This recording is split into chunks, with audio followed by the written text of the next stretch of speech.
আসসালামু আলাইকুম। সংবাদে আপনাদের সবাইকে স্বাগত জানাচ্ছি। আমি ফিরোজ তোহা। শুরুতেই আরবে কেবলস সংবাদ শিরোনাম। ইন্না লিল্লাহ। পুরো মধ্যপ্রাচ্যে আবারও ভয়াবহ তৃতীয় বিশ্বযুদ্ধ ছড়িয়ে পড়েছে। দখলদার জায়নবাদীদের বিরুদ্ধে সর্বাত্মকভাবে কার্যক্রম চালিয়ে যাচ্ছে ইরান। মার্কিন যুক্তরাষ্ট্রের যুদ্ধজাহাজ লক্ষ্য করে ভয়াবহ আক্রমণ চালিয়েছে। মনে হচ্ছে যুদ্ধবিরতি কার্যকর হবে না, পাকিস্তানে প্রতিনিধি দলও পাঠাবে না ইরান। এর ফলে আবারও এই যুদ্ধ তীব্র থেকে তীব্র আকার ধারণ করছে। আর এরই মাঝে আমাদের হাতে এসে পৌঁছেছে এই যুদ্ধের সর্বশেষ গুরুত্বপূর্ণ সবথেকে তাজা আপডেট সংবাদ আপনাদের জানিয়ে দিব। প্রথমেই জানাবো, মার্কিন সামরিক জাহাজ লক্ষ্য করে ইরানের ভয়াবহ ড্রোন হামলা। ওমান উপসাগরে যুক্তরাষ্ট্রের একটি সামরিক জাহাজ লক্ষ্য করে ড্রোন হামলা চালিয়েছে ইরান। ইরানের আধা সরকারি সংবাদ সংস্থা তাসনিমের এক প্রতিবেদনে এই তথ্য নিশ্চিত করা হয়েছে। প্রতিবেদন অনুযায়ী সম্প্রতি ওই এলাকায় মার্কিন নৌবাহিনী ইরানের পতাকাবাহী একটি কন্টেনার জাহাজ জব্দ করার পর ওই ড্রোন হামলার ঘটনা ঘটে। এরপর জানাবো, যুক্তরাষ্ট্রের সঙ্গে আলোচনায় অংশ নিচ্ছে না ইরান। ইরানের পররাষ্ট্র মন্ত্রণালয়ের মুখপাত্র ইসমাইল বাঘাই বলেছেন, ইসলামাবাদে যুক্তরাষ্ট্রের সঙ্গে আলোচনায় অংশ নেবে না তেহরান। তিনি বলেছেন, যুক্তরাষ্ট্র তার অভিজ্ঞতা থেকে শিক্ষা নিচ্ছে না, এর ফল কখনোই ভালো হবে না বলে মন্তব্য করেছেন তিনি বলেন, আমরা এই যুদ্ধবিরতি করতে রাজি নই। এদিকে ইরান যুদ্ধে সারা বিশ্বের বিভিন্ন ক্ষেত্রে ক্ষতিগ্রস্ত যুক্তরাষ্ট্র। দ্য পলিটেকোর বিশ্লেষণ। ইরান যুদ্ধ যুক্তরাষ্ট্রের বৈশ্বিক নিরাপত্তামূলক সম্পর্কগুলোকে ঝুঁকির মুখে ফেলে দিয়েছে। একই সঙ্গে সারা বিশ্বেই দেশটির ভাবমূর্তি ক্ষতিগ্রস্ত হয়ে পড়েছে। বিশেষ করে মুসলিম দেশগুলোর কাছে যুক্তরাষ্ট্রের মর্যাদা মারাত্মকভাবে ক্ষুণ্ণ হয়েছে। যুক্তরাষ্ট্রের বিভিন্ন দপ্তরের মধ্যে আদান প্রদান করা বার্তায় এমনটি উঠে এসেছে।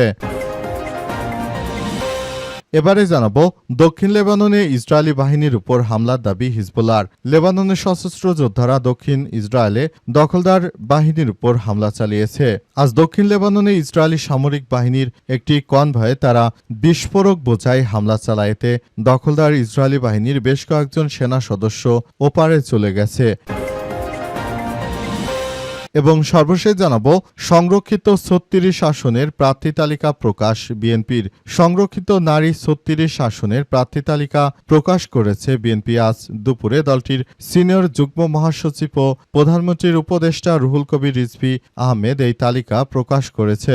সংরক্ষিত নারী আসনের প্রার্থী হলেন সেলিমা রহমান, শিরিন সুলতানা, রাশেদা বেগম হীরা, রেহেনা আক্তার, নেওয়াজ, হালিমা আলী, মোসাম্মদ ফরিদা, বিলকিস ইসলাম, শাকিলা ফারজানা, হেলেনা চেরিন খান, নীলুফার চৌধুরী মণি, নিপুণ রায় চৌধুরী এবং জেবা আমিন খান। প্রিয় দর্শক, এতক্ষণ শুনছিলেন সংবাদ শিরোনাম, এবারে বিস্তারিত।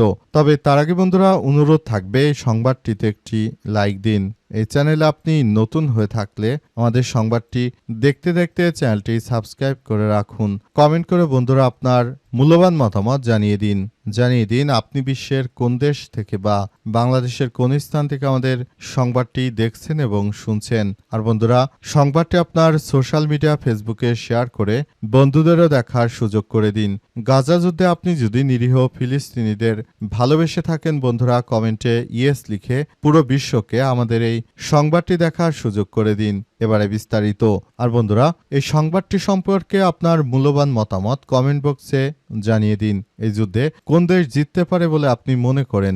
যুদ্ধবিরতি যে লঙ্ঘন হয়ে গেল, এখন কি হতে চলেছে? এবার কি পারমাণবিক যুদ্ধ হতে চলেছে নাকি কি হবে সেটি কি মনে করেন আমাদের কমেন্ট করে জানিয়ে দিন। মার্কিন সামরিক জাহাজ লক্ষ্য করে ইরানের ভয়াবহ ড্রোন হামলা।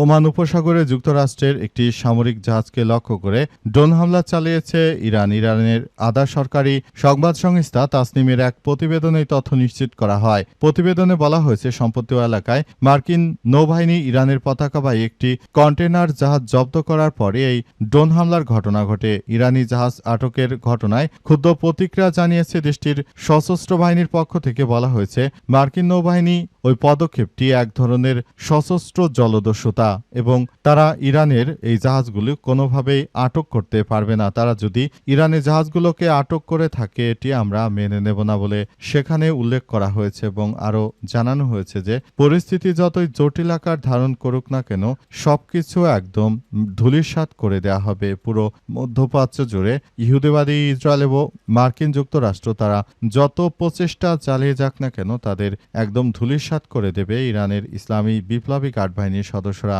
এজন্য বিপ্লবী গার্ড বাহিনীর সদস্যরা পুরোপুরি দখলদার ইসরায়েলি বাহিনীর বিরুদ্ধে এই সশস্ত্র আক্রমণ অব্যাহত রেখেছে। ইরান জানিয়েছে যে আমাদের জাহাজকে আটক করার পর আমরা তাদেরকে ছাড় দেব না। পুরো মধ্যপ্রাচ্য জুড়ে দখলদার ইসরায়েলি বাহিনীর এই অনাকাঙ্ক্ষিত আচরণগুলি এখন পরিলক্ষিত হচ্ছে এবং এর জন্য দখলদার ইসরায়েলি বাহিনী পুরোপুরি ফেঁসে গেছে। তারা এখন কোনো কিছুই করতে পারছে না। পরিস্থিতি এতটাই জটিল আকার ধারণ করেছে যে যুক্তরাষ্ট্র হয়তো এই যুদ্ধে তাদের আত্মসমর্পণ করা ছাড়া কোনো উপায় থাকবে না। যুক্তরাষ্ট্রের সঙ্গে আলোচনা অংশ নিচ্ছে না ইরান। ইরানের পররাষ্ট্র মন্ত্রণালয়ের মুখপাত্র ইসমাইল বাঘাই বলেছেন, ইসলামাবাদে যুক্তরাষ্ট্রের সঙ্গে আমরা কোনো আলাপ আলোচনায় বসছি না। তিনি জানিয়েছেন যে আমাদের যুদ্ধজাহাজকে আটক করেছে মার্কিন যুক্তরাষ্ট্রের সন্ত্রাসীরা। এই কারণে আমরা তাদের সঙ্গে কোনরূপ যুদ্ধের বিরতি নিয়ে আমরা কোনো ধরনের আলাপ আলোচনা করতে আগ্রহী নই বলে নিশ্চিত করা হয়েছে। সেখানে আরও জানানো হয়েছে যে ভবিষ্যতের কথা চিন্তা করে আমরা বলতে পারি এখনই মার্কিন যুক্তরাষ্ট্রকে সব জায়গা থেকে বেরিয়ে আসতে হবে। তারা যদি এখনও আমাদের বিরুদ্ধে এই ধরনের অনাকাঙ্ক্ষিত আক্রমণ চালিয়ে থাকে তাহলে এটি কোনোভাবে আসলে মেনে নেওয়া যায় না। পুরো মধ্যপ্রাচ্য জুড়ে দখলদার জায়নবাদীদের বিরুদ্ধে এই কার্যক্রমগুলো আসলে দখলদারদের বিরুদ্ধে এই কার্যক্রমগুলো আরও বেশি সক্রিয়ভাবে পালন করতে হবে। পরিস্থিতি যতই জটিল আকার ধারণ করুক না কেন ইরান আমেরিকার সঙ্গে কোনো রূপ যুদ্ধবিরতি করবে না। তারা এই যুদ্ধবিরতি বন্ধ করে দিচ্ছে, অর্থাৎ আবারও হয়তো পুরোদমে আক্রমণ শুরু হতে চলেছে। মার্কিন যুক্তরাষ্ট্র এবং দখলদার ইসরায়েলি বাহিনী তারা শুরু থেকে এই যুদ্ধ শুরু করার পরই মূলত যেভাবে পরিস্থিতি ধীরে ধীরে আরও খারাপ আকার ধারণ করেছে এটি এখন বলা যাচ্ছে না আসলে কি হতে চলেছে। এই যুদ্ধ কতটা পথ গড়াবে সেটি এখন পর্যন্ত আসলে বলা যাচ্ছে না। পরিস্থিতি কোন দিকে যায় সেটি এখন পর্যন্ত কেউই স্পষ্ট ভাষায় বলতে পারছে না। তাই মার্কিন যুক্তরাষ্ট্রের সঙ্গে কোনরূপ যুদ্ধবিরতি আলোচনায় অংশগ্রহণ করবে না বলে সাফ জানিয়ে দিয়েছে ইরানের পররাষ্ট্র মন্ত্রণালয়। ইরান যুদ্ধে সারা বিশ্বে বিভিন্ন ক্ষেত্রে ক্ষতিগ্রস্ত যুক্তরাষ্ট্র। দা পলিটিকর বিশ্লেষণ, মার্কিন যুক্তরাষ্ট্র তারা শুরু থেকে যে অন্যায় যুদ্ধ শুরু করেছে এই যুদ্ধ থেকে আসলে স্পষ্ট হওয়া যায় যে মার্কিন যুক্তরাষ্ট্র শুরু থেকেই তারা অন্যায় করেছে। এই অন্যায়ের খেসারত তাদেরকে দিতে হচ্ছে, কারণ সারা বিশ্ব জুড়ে মার্কিন যুক্তরাষ্ট্রের বিভিন্ন ব্যবসা বাণিজ্য বিস্তৃত আকার ধারণ করেছে। এর জন্য মার্কিন যুক্তরাষ্ট্র প্রতিনিয়ত তারা তাদের ব্যবসা বাণিজ্য বাড়িয়ে নেওয়ার জন্য পরিকল্পনা করছে। মার্কিন যুক্তরাষ্ট্র শুরু থেকে তারা নিজেদের ব্যবসা বাণিজ্যকে আরও বিস্তৃত আকার ধারণ করার জন্য যে কার্যক্রমগুলো চালিয়ে যাচ্ছিল সেখানে ইরান যুদ্ধ অনেক বেশি প্রভাব বিস্তার করেছে। এর ফলে আসলে সারা বিশ্ব জুড়ে ইরান এবং মার্কিন যুক্তরাষ্ট্রের এই যুদ্ধের ফলে বিভিন্নভাবে মার্কিন যুক্তরাষ্ট্র অর্থনৈতিকভাবে ক্ষতির সম্মুখীন হয়েছে।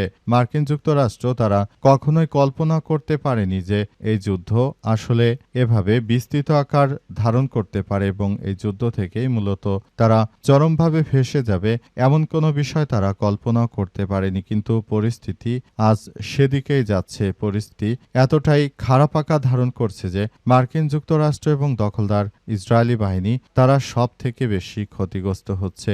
পরিস্থিতি আসলে খুবই ভয়ানক বিপর্যয়ের মুখে ঠেলে দেওয়া হচ্ছে। এই পরিস্থিতি থেকে বিশ্ববাসীকে বাঁচাতে হলে এখনই ইরানের পাশে মুসলিমদেরকে দাঁড়াতে হবে। আর পলিটিকর বিশ্লেষণ সহ যে বিষয়গুলো দেখানো হয়েছে সেখানে মার্কিন যুক্তরাষ্ট্র এই যুদ্ধে তারা নানাভাবে পরাজয় বরণ করার মধ্য দিয়ে মূলত এই যুদ্ধ আরও একটি ভয়াবহ সংঘাতের দিকে এগিয়ে যাচ্ছে। পরিস্থিতি এতটাই জটিল আকার ধারণ করছে যে সবকিছু বিষয়টি কোন দিকে যায় সেটি এখন পর্যন্ত বোঝা যাচ্ছে না।